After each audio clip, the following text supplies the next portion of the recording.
the future. There are no people. There are no people in the future. No people at all. There are no people in the future. Where did all my people go? There are no people in the future. Let me try my people call. Where are all my people?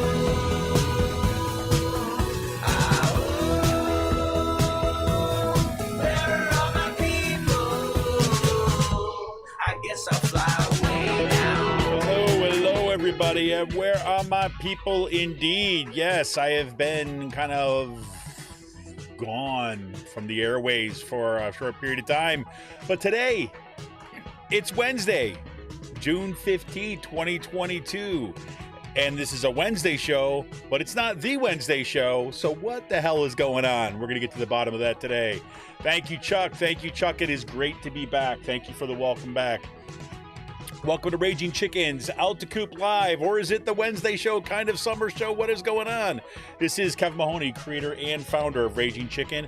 On Out to Coop Live, we talk to progressives, activists, and troublemakers of all sorts, right from our own backyards, from across the country. Today, we're going to be doing a little kind of updating, commentary, news-looking. So it's almost like a combination Out to Coop Live and our Friday Politics Roundup, right? And that Friday Politics Roundup is where we break down the good, the bad, and the ugly in state and national politics. You can also check out our once or twice monthly The Wednesday Show with Cyril Michaleko. Cyril, of course, is the editor-in-chief of the Bucks County Beacon, that progressive, just progressive publication that is lighting the county on fire. It's pretty freaking awesome.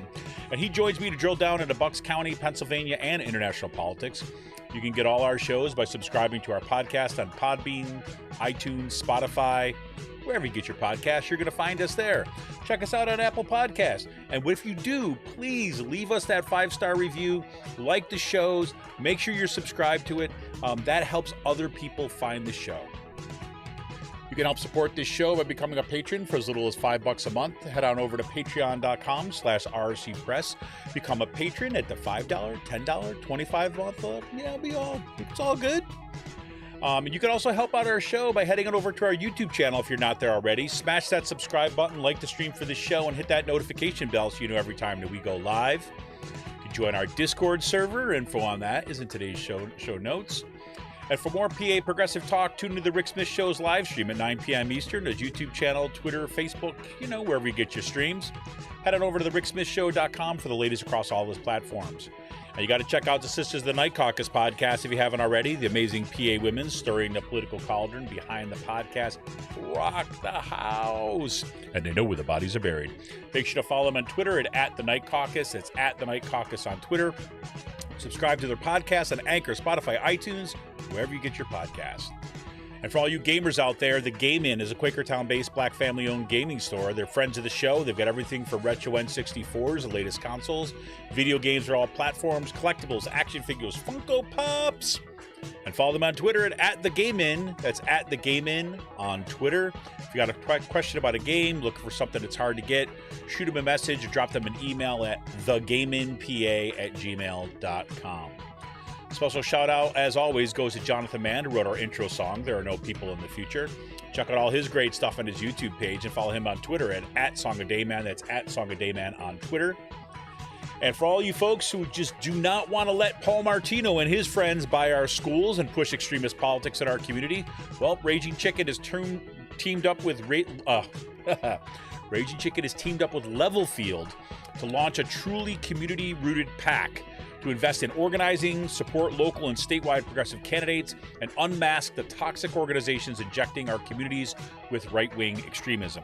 We're putting small dollar donations to work to beat back the power of big money. You get more information and drop your donation at ragingchicken.levelfield.net. Well, on today's show, it's kind of a little bit of a catch-up show. You know what I'm saying? Today's the catch-up show, the explanation show, the commentary show.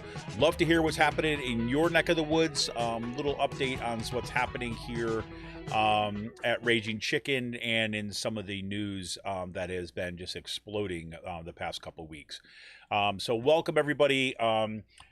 First, the apologies have to go out on my part because I tried to keep up with this a little bit on Twitter to let people know what was going on, but it got overwhelming. So the end of my kids' school year, right, and the beginning of that kind of summer, the last kind of couple weeks have just been chaotic in my at my life, right? And this is kind of how it goes. So ever since, I think really it started with the primary elections, is that after the primary elections, things started just to go nuts in my life. It's always, I'll be honest, it's always a little bit odd in for me in making the transition from my kind of school year where I'm kind of, got this kind of fairly set schedule into the summer where things seem to go always awry. It's like the classic example of best laid plans. I thought I had things scheduled, set up. I was looking forward to doing, I had all these tasks set up, and then things kind of went off the rails. A few things happened. So, number one, we had the return of COVID to my family. So that kind of just shook the little foundations of organization. That meant I was on kind of basically 24/7 kind of working on that. Plus it was the end of my kids' school year. My daughter is just kind of finishing elementary school, so they had the graduation ceremonies and awards ceremonies. She won several awards, and it was like there was that going on. Same thing happened with my son's school. There's a bunch of things that had to happen at the middle school. And then on top of all of that, just when I thought, okay, through that kind of, COVID and kids end of the school and all that, the I'm on this job search for my for at Kutztown, right? We're hiring in our department, and they're hiring for adjunct positions because, of course, they don't want to kind of hire anybody that could be there for more than a year. They want to, instead of listening to us earlier in the year saying, look, we don't have enough people to cover the sections of classes you're asking us to teach, they were like, well, whatever. And finally like, oh yeah, we need them. And now, instead of being something that should have been done in April or May, now interviews and meetings have been pushed to this week, and some last week. So on top of that, all right, I know this is just like you really need to hear all this, right? But here you go. My daughter is playing just intramural soccer over the summer too as well. And what I thought the schedule looked like before the season started turned out to be different when the season started. So my normal Monday night show now conflicts with her soccer games, and I'm the soccer dad, so that took that out. So whatever. So I came up with a bunch of series of plans. What I thought is, okay, then I'll just do this day, right? Then I'll just do this day, and I'll kind of look at an announcement and all this, and then that day didn't work out, and then something else came up over here. So my apologies to everybody who've been, and I really appreciate people reaching out, asking me everything's okay. I appreciate the, the messages, the DMs on Twitter, emails that folks have just touched base, let me know what's kind of going on. And I've been able to kind of do some of the back and forth there. So I appreciate you. At least I appreciate the understanding. It's been a little bit of frustrating on my part because I had a bunch of plans of who I wanted to have on the show, who I wanted to have interviewed, a couple of things. I wanted to do some special daytime shows that just did not work out, did not pan out at all. But hopefully I'm going to have some of that going forward. So just to give you a sense of what's the next couple of weeks are going to look like, because of this setback in my timeline, I've had to adjust a little bit about what I'm going to do for the kind of June into July. So normally what happens is that we have a bunch of shows in June, right? That takes us through June. I generally go on vacation with my family for kind of a week or two at the end of June into July. And then many of the kinds I'll have a combination of pre-recorded interviews to go that will be there while I'm away, or rebroadcasts of old ones. So I think realistically speaking, at this point, I'm going to say that there'll be some combination of that. You're not going to get the 3 shows a week or the 2 shows a week. That is our normal schedule in that kind of last week of July into last week of June into July. We'll have some content that I'll put up there on the podcast and so on, and try to touch base that way. It's not perfect, but it is what it is. There are some people that I really think we want to have on the show that hopefully we can get them on before we head out for vacation. But anyways, that's a little bit of what's going on for me. I wish I had better explanations for everybody. I wish my life was a little bit less chaotic than it generally is, but here it is. This is where we're at. So here, the good news is that I got to spend kind of a bunch of time with my kids, which is fun. And even if it's been a little crazy.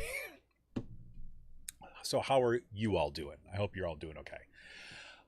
So today, mostly wanted to come on to kind of basically touch base with everybody. But also, it's just, want to take a quick peek at least at some of the stuff that's just happening in the news. I mean, this has been an incredible couple weeks, as it seems to always be the case now. I was struck by just this morning. Here's like one of the many things that have been on my mind these past things. So this is a tweet that came up by Sandy Medellin, who I don't know, but somebody else has retweeted it. So you gotta love this. It's 100 degrees in Odessa, Texas today, and the city just told its 122,600 residents that they could be without water for the next 48 hours. That's what decades of voting in a Republican government will do for you. And that is pretty much the theme of things now, isn't it? You've got a heat wave that is running through the middle of this country that's, making its way across the country. You've got massive amounts of, like, unprecedented amounts of rainfall that's happening in the Pacific Northwest, right? We saw that Yellowstone National Park had to close because of the massive mudslides and flooding that have literally washed out like the north entrance to the park, and apparently the south entrance is now closed too as well, because there's like literally homes falling into the floodwaters because the floodwaters are so powerful, they're eroding the banks on which the homes are located and things like this, right? This is the normal part of what our summers are going to be looking like. Massive amounts of heat, increased amounts of flooding and strange weather.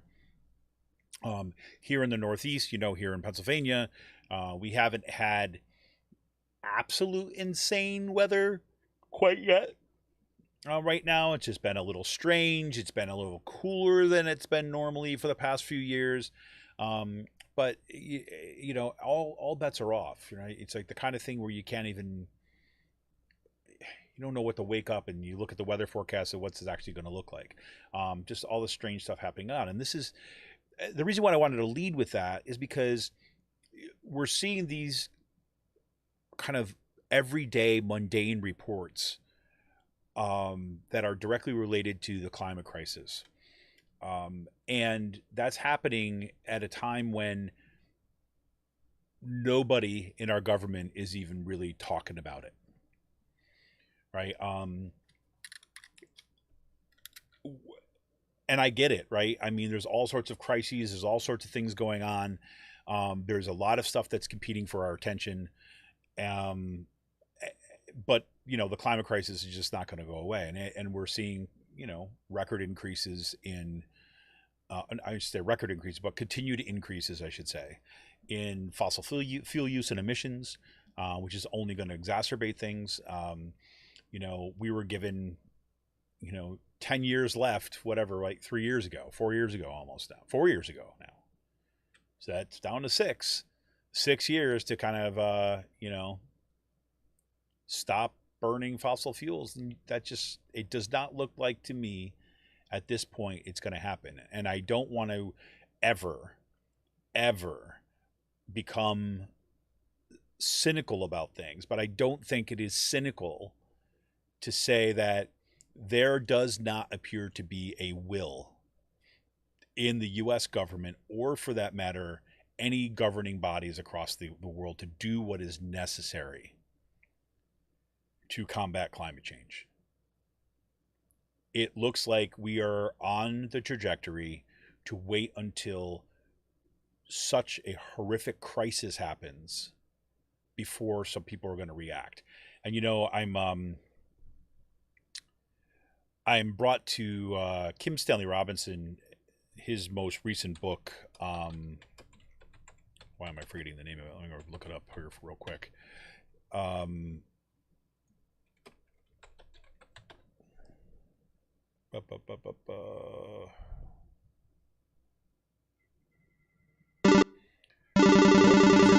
now my this is crazy. I'm telling you, this has been the way my life is working. I got my phone's ringing now. I'm gonna go here. Let me just see what we got here. Kim Stanley Robinson's book, Ministry of the Future. Yeah. In the Ministry of the Future, Kim Stanley Robinson is a science fiction writing. If you've been listening to the show for a long time, you've probably heard me mention him before. He's one of my favorite science fiction writers in the sense that he takes different kind of tendencies and threads of kind of, say, contradictions or tendencies within our current cultures and kind of projects them into the future and then plays them out in this other space. In my mind, that's what some of the best science fiction does. And it's been interesting to watch the last several books that he's done. They've moved the time of his books, right, where they take, or the time in which they take place, has moved closer and closer to the present. And the most recent book, The Ministry of the Future, actually takes place in the near future, right, where a massive crisis happens. And the book opens basically with this crisis where, the heat in India has reached such a level that people's bodies cannot stay cool. Right. I mean, there's there's kind of the bulb, what are they called? The bulb temperature, a wet bulb temperature or something like this, where basically when the heat and humidity reach a particular point, your body can no longer release its heat. Right. And you end up basically, as horrible as this sounds, but you end up cooking. Right. You think it's supposed to be one of the most horrific ways to die. And that situation is and there's millions of people that die in this heat wave in India in the book. And that is the trajectory that we're on.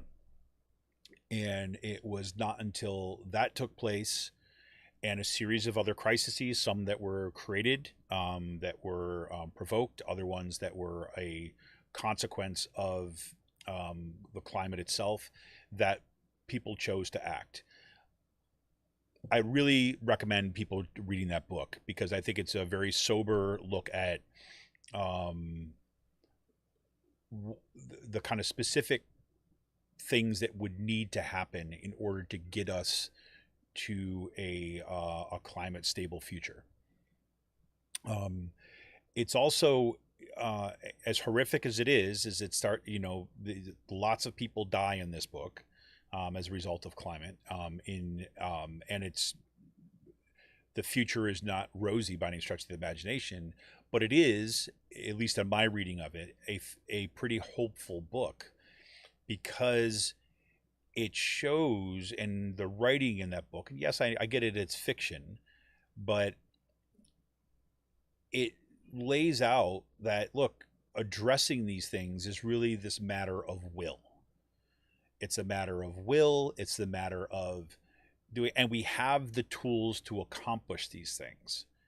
The fear, of course, as has been the fear all throughout, the struggles to kind of address climate change as the crisis that it is, that, people are going to wait until the last minute until we've lost millions and millions of people. And so I saw that pop up in my Twitter feed this morning, and it's like, well, there you go. There you go. What does it mean to be without water for 48 hours in 100-degree heat? In a deregulated electricity environment, right, electrical grid environment, that has collapsed in the past due to extreme weather. So what happens when the electrical grid crashes because of extreme heat? There is no water for people. What happens to them? What happens to folks who are sensitive? Because you can't You can't stay inside to stay cool because it's going to get roasting. You go outside, what if there's no breeze? What happens to those folks, and how many people are going to die for our government and our society's kind of inability to address these kind of long-range crises? And look, this is it's kind of like a theme of things going on in our lives right now, right? I mean, we have a crisis of governance, as we see happening in the January 6th public hearings that have been airing starting last week. We have the crisis of the climate. We have the crisis of re-emergent white nationalism. Right. Right now we have this kind of inflation, and there's threats that the Fed is basically going to do what it did back in, the early 80s, right? Is just basically put the screws in, raise those interest rates, and let lots of folks at the bottom pay the price. Right? So we shall see. Gun crisis, right? Supposedly, like I didn't look right before the show started here, but I mean,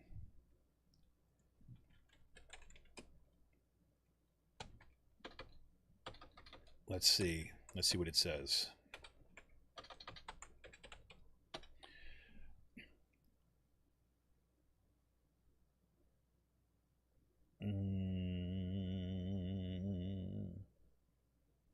Yep, no big new news. So we know that there's been a bipartisan group of senators announces agreement on gun control. All right, okay, great that you have an agreement, but let's see the legislation, right? There are some good things in this. It's not even a bill yet, right? It's just an agreement. It's a framework, right? And I don't trust these things. I'm sorry. I wish I could be hopeful on this, but I don't trust this as far as I can throw it. Chuck Schumer's out there last night. Oh yeah, we think we'd have a bill by the end of the week and vote on it before we all go on break at the end of the week. Next week, I guess, the end of next week. We'll see. Mitch McConnell comes out to show, I can get behind this. Okay, we'll see. There's going to be enough pushback on this that I would not be surprised if we start to see Republicans start coming out and say oh, we agreed on this thing, but then we got to the details. We find that the Democrats tried to slide in some blah, blah, blah, blah, blah, and we get no agreement once again. So whatever, some real concrete things that may happen, right? The closing of the boyfriend loophole, basically, because right now is if a man, right, I guess, or a woman, but if it's been traditionally a man who becomes who's a domestic abuser, who's abusive to his wife. If you're married and you abuse your wife, right, and then you find that you cannot buy a weapon anymore, not buy a gun. But if you're not married and your boyfriend beats you up, that boyfriend can go ahead and buy a gun, buy lots of them. Right. And so that's been the boyfriend loophole. And supposedly they're going to try to close that, which would be great.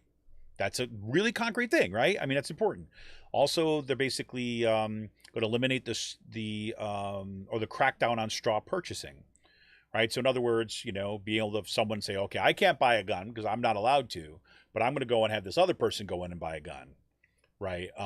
For me, or buy maybe lots of guns and then give them to me. And then if that's against the law, but if that person is caught, that straw purchaser, it's basically like a paperwork violation, right? It's basically it's a misdemeanor, I think, if it goes on. This would make it a federal crime to be a straw purchaser. That tightens the screws a little bit on that, right? Again, a good thing. Supposedly, there's going to be lots of cash made available for states to have mental health things, I'm sorry, that's money to make for states to do what's it called? I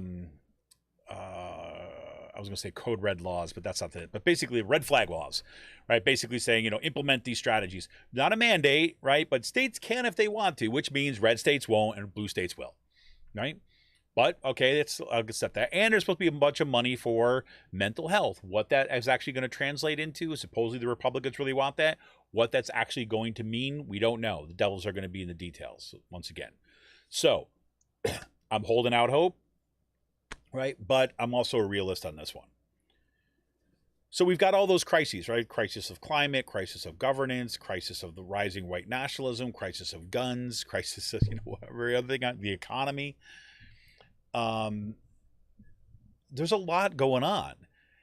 And all that, of course, is taking place right at the moment that we're expected any moment now, any day now, for the Supreme Court to cement that next crisis, right? Which is basically the stripping away of the abortion rights of women and effectively turning women into second-class citizens because they will no longer have control of their own bodies. That's about to happen. It's also, I don't know if you saw these Supreme Court rulings, right? They're basically stripping away your right to counsel under the Constitution. And of course, no, they didn't strip it away. They didn't take it away. They just made it basically so that it's ineffective. So you can say, oh yeah, you have the right, but you just can't execute that right. Right? There's a lot of stuff going on.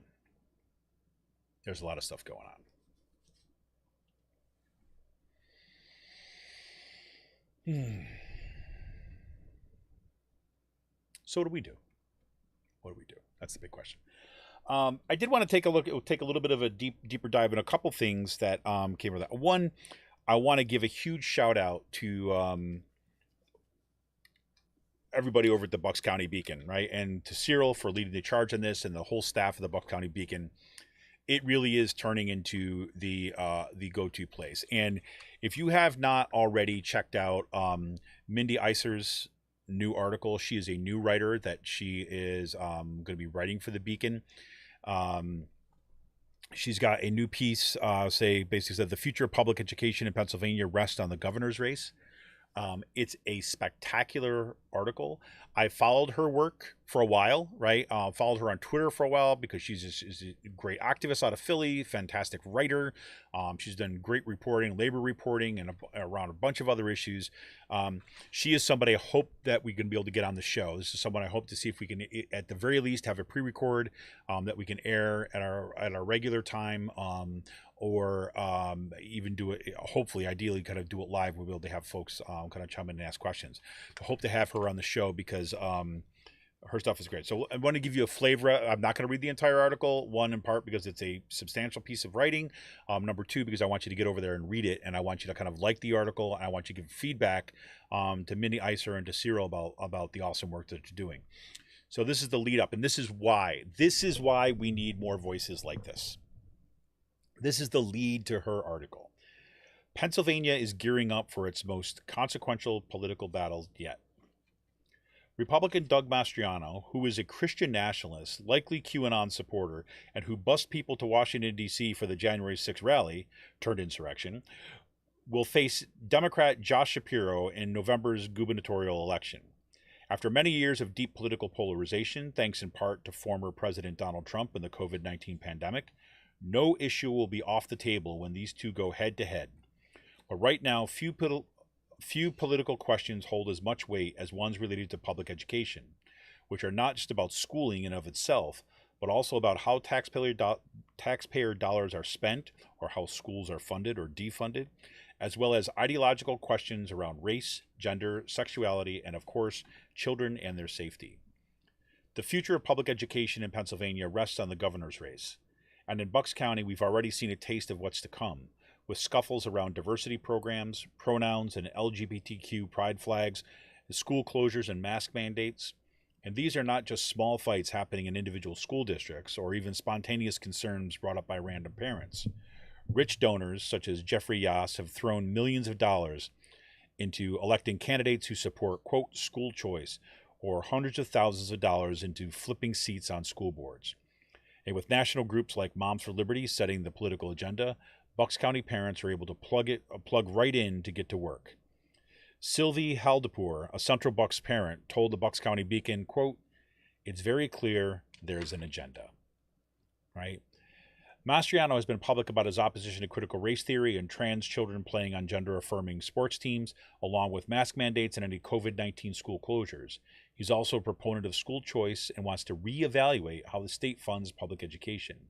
Needless to say, whatever happens in November's elections will have a monumental effect on Pennsylvania's public school system. That's just her opening, right? And I'll tell you why I wanted to read you that section and why I want to encourage you to get over there and read this piece. This is what it means to be able to kind of frame an issue, right? This is why it's important to have independent, cutting, and, right, progressive media. Because, Cyril and I talked a little bit about this the last time that he was on the show, is that on the one hand, like, it is absolutely essential to have, like, your straight reporting, right? Your straight journalism, your solid journalism, investigative work, and so on, that are going out to uncover what happened, right? And to hold power accountable. But we also need, right? And this is a failing in the way that we conceive of journalism in this country. But we also need the framework, right? The narrative, right? The understanding of what this means, and to put it into context. Without the context, the facts fly away, right? That's part of the way our kind of cognitive psychology works, right? If we don't have a place to put it, and why these facts matter, right? And how they build or connect with a particular narrative or particular understanding of the world, then they're just these facts that we remember or don't remember, right? Creating that sense of context and story is absolutely critical. And the fact that Mindy Iser leads her article by giving us a clear sense of who Doug Mastriano is, what his agenda is, and then there's the stakes, and then gets into public education. The rest of the article really digs into this, what she's saying about how public education is quite at stake. And she's dead on, right? So kudos to Mindy Iser, kudos to all the folks at the Bucks County Beacon, and kudos to Cyril for to continue to grow this publication, the Bucks County Beacon, into really quite a force, right? So hats off. So that's one piece we want to go check out today. Another thing that got on my radar, and this goes special thanks to Starry Eyed, one of the kind of Raging Chicken's great Twitter warriors out there. She sent on to me this piece. Now, you people, Sidibe, I was going to say, you may have heard about this already. So I was going to say you, or say people may have heard. Anyways, I've heard about this before, but I've never seen any really, writing about it or background. It's really hard to find information about it online, just whatever. There's a publisher that is called Antelope Hill Publishing. All right. And they specialize in translating historical works by Nazis, fascists, and ultranationalists, and original works by contemporary white nationalists, neo-fascists, and others on the far right. Well, right, the reason why that matters for us right here is because we find out now, right, for the longest time people said this was based in Quakertown, Pennsylvania, but it turns out that the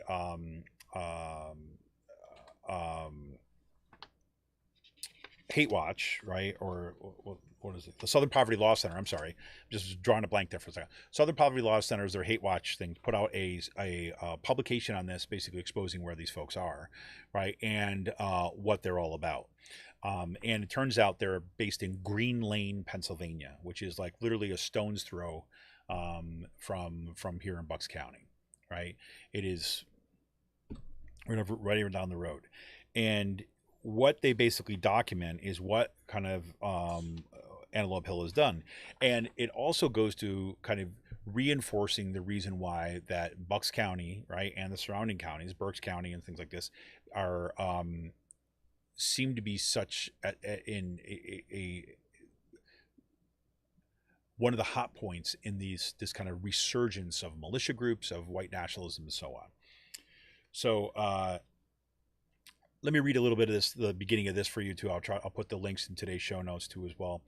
So it says Hate Watch has identified 3 previously anonymous principals in the publishing company Antelope Hill Publishing, which specializes in translating historical works by Nazis, fascists, and ultranationalists, and original works by contemporary white nationalists, neo-fascists, and others on the far right. Hate Watch identified these individuals by using a combination of public records, podcast recordings, commercial data services, and a range of other documents and online materials. Hate Watch's research and analysis reveal that Vincent Cucciara, 24, and Sarah Elizabeth Cucciara, 25, a married couple living in Green Lane, Pennsylvania, are 2 of the individuals behind Antelope Hill. The pair have appeared as pseudonyms and spokespersons for the company on numerous far-right podcasts, with Sarah Cucciara billed under aliases as the company's editor-in-chief since mid-2021. Hate Watch's investigation indicates that a third person, Dmitry Antolevich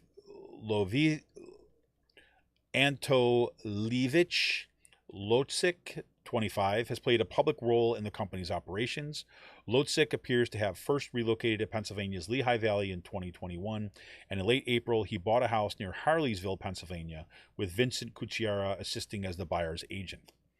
Since 2020, Antelope Hill has profited from hate by translating historical works by 20th century Nazis and fascists, offering a publishing platform to contemporary white power propagandists and shipping books around the world using selling platforms, including Amazon. This year, they achieved wider prominence when one of their authors, the pseudonymous Raw Egg Nationalist, appeared in a preview for an upcoming Tucker Carlson documentary on masculinity, which is set to air on Fox Nation in June. The Cucciaras and Lotzik have a long shared history as far-right activists, stretching back to their time together as students at Penn State University in the late 2010s. The publishing operation is one aspect of their ongoing participation in the white power movement. Specifically, Hate Watch has found considerable evidence of close cooperation between Antelope Hill principals and a network of far-right actors associated with the white supremacist National Justice Party, the NJP, and the Right Stuff TRS podcast network. All right. And it goes on, obviously. They go into the background, talks about the property, talks about their influence and who they're translating. This has been an absolute kind of critical piece of work. So I will put that at the end of the show. I'll make sure these is in the show notes too as well. So if people do want to check it out, they can. It's kind of really important work to uncover this. And I was listening to this other, listening to the show couple days ago, and I'm trying getting them all. They're all blending together at this point. But it was once again brought back to this notion. What do you do with these kind of white supremacists and white nationalists? And it's pretty clear that just ignoring them doesn't work, right? Ignoring them provides them the space to which to metastasize. And that's it, we're already in that point, right? I mean, I don't know if you want to carry out the metaphor, but are we in stage 3 cancer or stage 4 cancer? I don't know. But they have metastasized here in Bucks County, that's for sure. And we're seeing it, in our school boards. We're seeing it in, in our communities. We're seeing it in the kind of like let's go Brandon nonsense that's everywhere. There's the coded and there's the overt that are out there. One of the things, let me see if I can give you this one. Here's just another little update. I don't know if it's going to show up.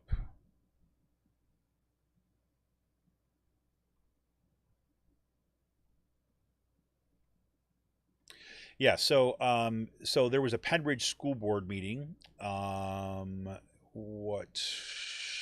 this week. And Kim Badillion, right, once again, who is the head of the Penridge GOP, she went after the Wellness Academy, right, at the meeting. The Wellness Academy is basically just ways of being, the wellness stuff, whatever. But this is part, basically, of this kind of social emotional learning attacks that are coming next. We saw the DEI attacks, the diversity, equity, and inclusion, the attacks on that and the shutting down of that program in the Penridge School District. We saw the attacks around critical race theory and the anti-masking and the COVID conspiracies, the barely closeted anti-Semitism that's been showing up at some Bucks County school board meetings. And now we're seeing this next round going after the social emotional learning and so on. As I've said before, the thing that we can absolutely count on is the fact that what is coming in the fall are going to be attacks on teachers' unions in Bucks County schools. I think probably Central Bucks School District is going to be the first to feel the effects of those. So that's where we're going, folks. That's where we're going. If you got anything, if things then kind of going on in your world, feel free to throw that in chat. It's good to see people jump back in again. What else did I want to say? Sorry, I'm a little off. It's just been such a time, folks. It's just been such a time. So yeah, a couple of the things that are happening in the news, and then we'll go over here. Oh yeah, just check this out from last night's election.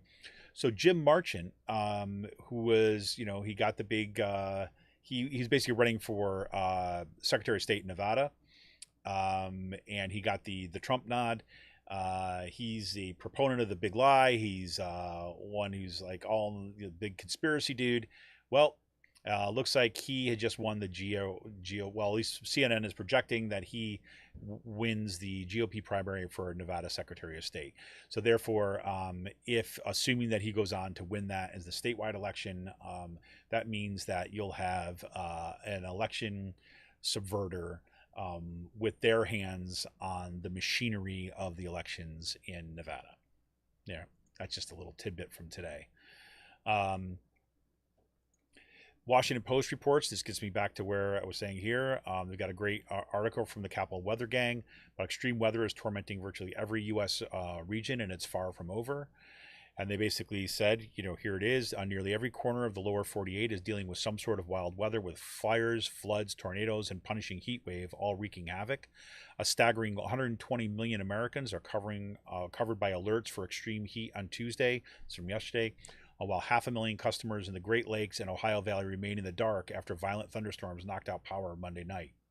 On Monday, the extreme weather was difficult to escape. Record heat swelled from Nebraska to South Carolina. Chicago dealt with a hurricane-force winds and probable tornadoes. Yellowstone National Park was blocked off to visitors because of the roads were made impassable by flooding, and fires raged in the desert southwest. The seemingly disjointed atmospheric turmoil is all tied together with meteorologists refer to as a ring of fire weather pattern. A stifling heat dome is parked over the Tennessee Valley, bringing exceptional heat and humidity, while severe thunderstorms erupt along its northern fringe. In the dome's wake, dry air is parched in the southwestern landscape, creating a tinderbox conditions for fast-spreading fires, and so it goes. Right? I don't know if you saw this. Just to add, I don't know, like another flavor to the fascism, I guess. Rick Perry, you remember Rick Perry, right? Former Texas governor, worked for Trump as his interior guy. I forget what he did for him exactly. But apparently, so he's got this West Texas hunting camp, right? And currently it's called, I don't even know what it's currently called. It's like, it's got some random name. But it used to be called the N-word head. The N-word head. And apparently in the area, it's still referred to that by locals. How about that?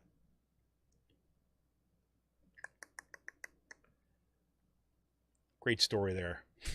Great story there. Oh my God. Yeah, lots of stuff that's going on. So anyways, listen, I don't want to drag things on today. I just want to kind of really get back in the saddle a little bit. Tell you a little bit of what was going on. Apologies for my absence for a bit. We will be back on Friday for the Friday Politics Roundup. I'll be a little bit more kind of orderly and kind of together there on Friday. But there it is. I wish everybody really a great day, and I really hope that that you're finding some time for yourselves and things like this too as well. I know that I've been really, really conscious about wanting to make sure I'm spending time with my kids this summer, and really try to think about what matters, and how I can contribute, right, moving forward without, burning out. And I think a lot of people are feeling that these days. So let's do it. Anyways, that's just some of the kind of things floating around in my head for the day, I guess. Anyways, this is Kevin Mahoney, editor and founder of Raging Chicken. Thank you all for your continued support of this program. Thank you for continued support of Raging Chicken. I look forward to what we're going to be able to do together in the days, the weeks, and month ahead. I look forward to joining you out there kind of on the picket lines, joining you out there in the protests this summer, which will undoubtedly come, especially as we wait for the, that pretty devastating shoe to drop when it comes to the Supreme Court decisions rolling back Roe v. Wade, and a range of other really, really significant decisions. So anyways, I'm going to cut it off for now before I just completely become fried. It's been a long day already, believe it or not. This is Kevin Mahoney, editor and founder, curator and founder of Raging Chicken. We hope to see you this Friday for our Friday Politics Roundup, where we try to kind of get back to some kind of normal schedule, and look forward to what we're going to do from there. So without further ado, we're out of here, everybody. We'll see you soon. Remember, like the show, share it. You can become a patron, support the show by going to patreon.com/RCPress today. All right, everybody. See ya! Where are all my people?